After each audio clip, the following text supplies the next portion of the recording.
What if I told you that one of the most powerful men in history, a Roman emperor who commanded armies, faced invasions, and bore the weight of an empire on his shoulders, left behind not a boastful record of conquest but a private journal, filled with reflections on patience, humility, and inner strength?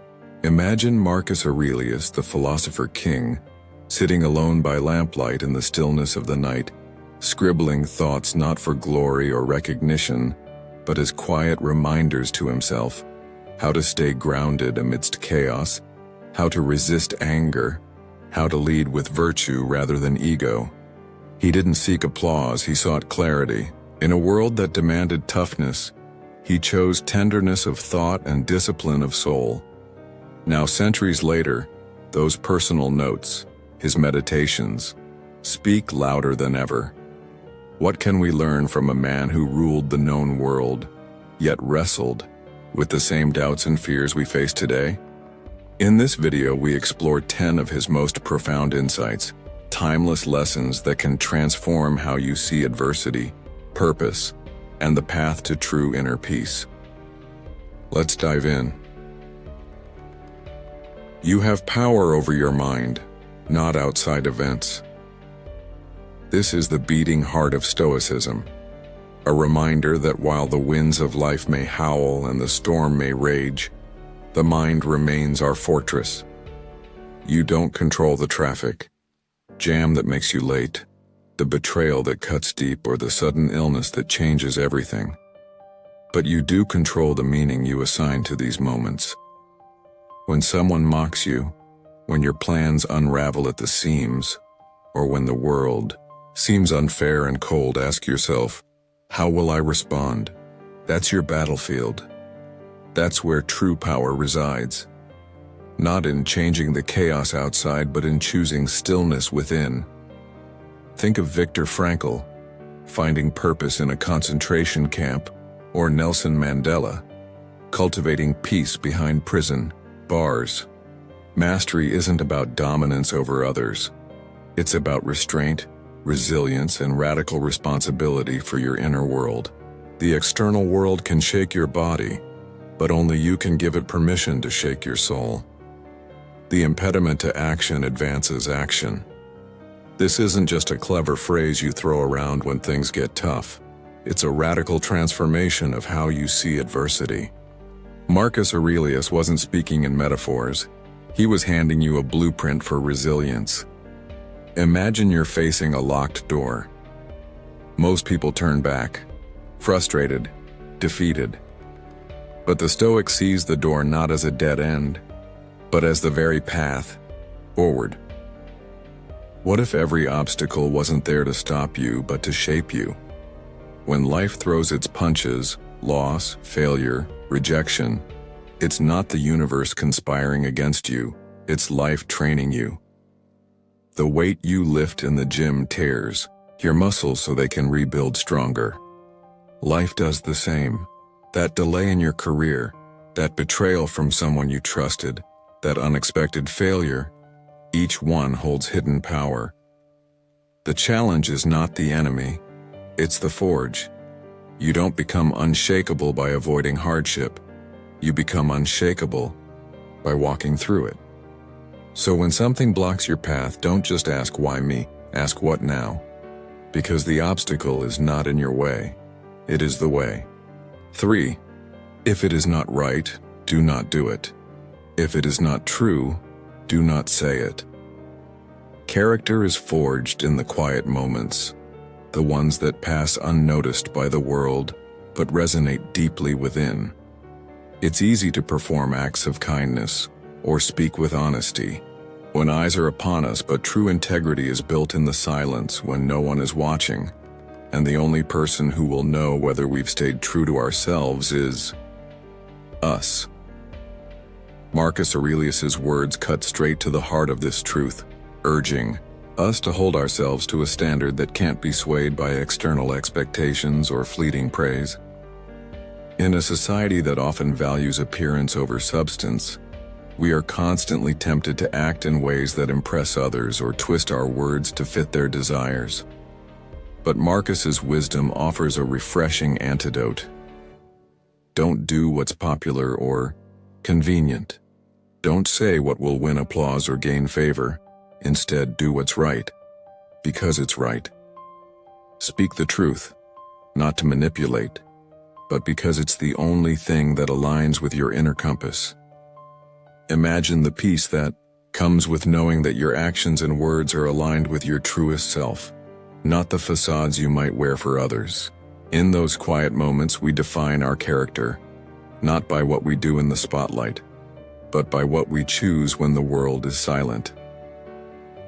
Don't waste time arguing what a good man should be. Be one. In today's world, we are surrounded by endless conversations. Opinions are thrown around like confetti.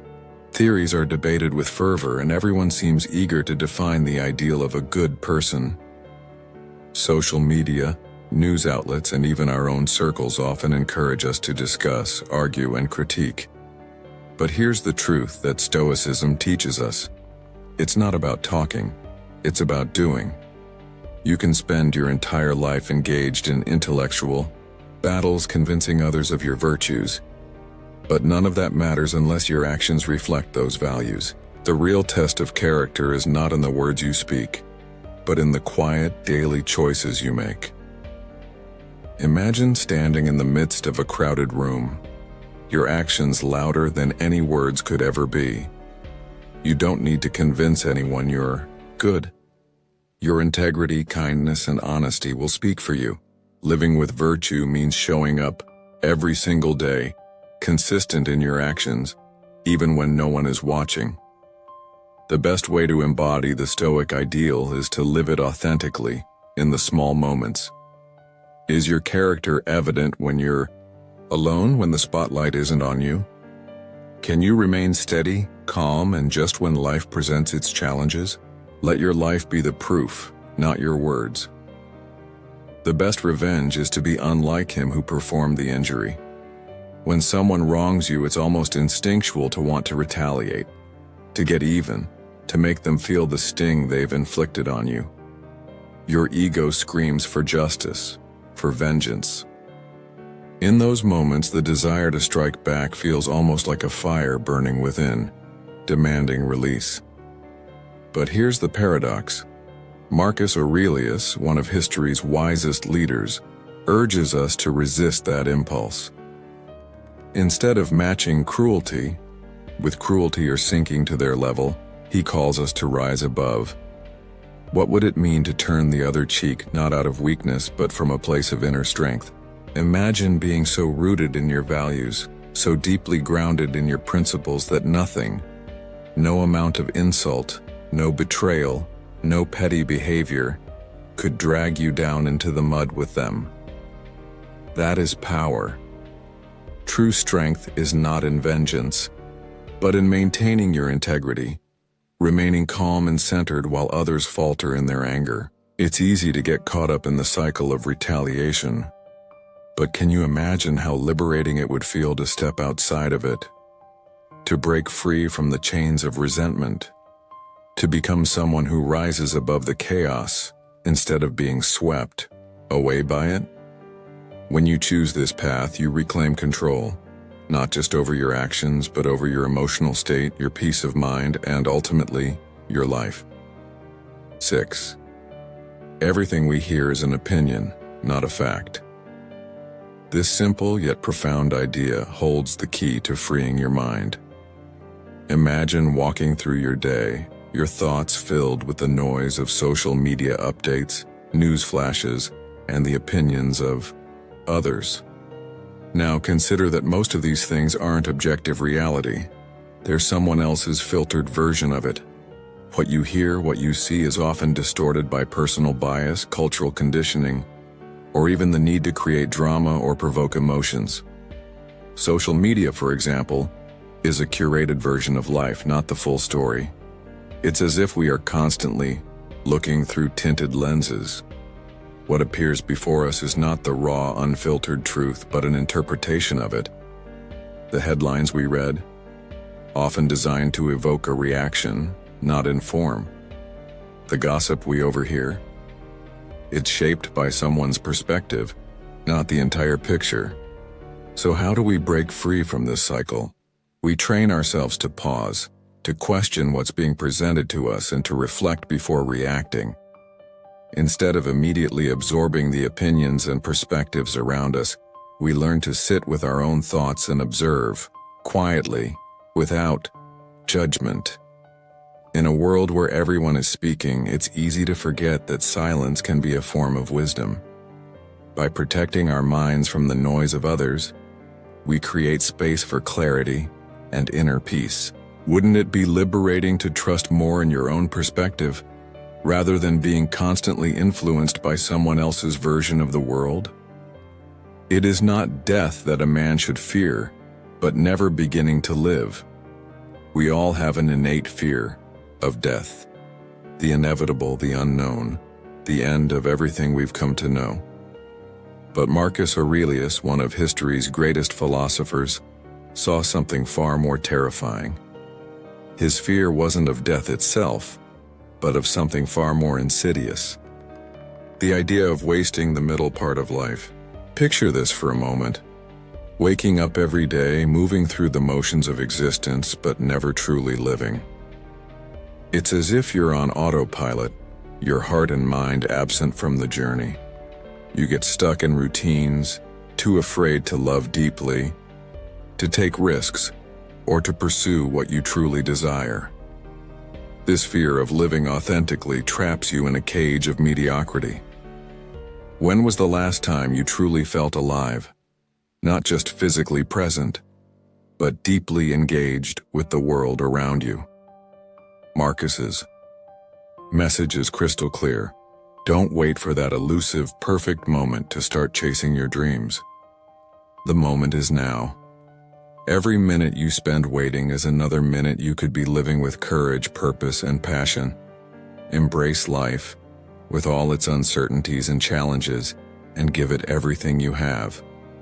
Don't just exist, live fully, audaciously, and unapologetically. When you arise in the morning, think of what a privilege it is to be alive. Gratitude is the silent engine that powers the Stoic mindset. Imagine the stillness of the world around you as you open your eyes. The sun may not yet have fully risen, and the air feels cool against your skin, but you've been granted something priceless, another day. Before the flood of notifications, before the weight of your to-do list, before the relentless demands of work, relationships, or society, take a moment to pause. Let the profound simplicity of being alive sink in. You woke up. In that one act, the universe has offered you a fresh opportunity, a blank page to write your story. Consider how many others did not wake today. Consider the fragility of life. There is no guarantee of tomorrow, no assurance that the next hour will unfold the way you expect. But this moment right now is yours. What will you do with it? Starting your day with a sense of gratitude doesn't just make everything else more bearable, it transforms it. The problems, the noise, the challenges, they all shrink when you realize that this very moment, is a gift. Take a deep breath. In the grand scheme of things, everything else becomes secondary to the simple, awe-inspiring truth. You are here, and that is enough. 9. How much more grievous are the consequences of anger than the causes of it? Anger in its rawest form can feel like an unstoppable force, a surge of heat rising from deep within, charging through your veins, demanding to be unleashed. It's easy to get caught in its grip, feeling righteous and powerful, convinced that lashing out will release the pressure building inside you. But what if, instead of resolving the situation, your anger merely destroys everything in its path? Marcus Aurelius, in his infinite wisdom, warns us that the consequences of anger are far more damaging than the offense that triggered it. In those moments of rage, we forget to ask ourselves, is this worth it? The sharp words we say in anger can shatter friendships, irreparably harm relationships, and even haunt us long after the moment has passed. Imagine how often we regret our actions, wishing we could take back the harsh words or the hurtful gestures. Anger clouds our judgment, distorts reality, and blinds us to a wiser, more peaceful response. We may feel justified in the moment, but the aftermath is rarely worth the fleeting satisfaction of retaliation. Instead, Marcus urges us to pause, to feel the anger, but not to feed it. Breathe deeply, reconnect with your sense of reason, and respond not with fiery rage, but with clarity. By choosing calm over chaos, we not only preserve our integrity, but also protect the relationships that truly matter. Waste no more time arguing about what a good life should be. Live it. This is the final piece of the puzzle, the breakthrough moment. How many hours, days, even years have you spent pondering questions like, am I on the right path? What is my true purpose? We spin our wheels, trapped in a never-ending cycle of overthinking and self-doubt.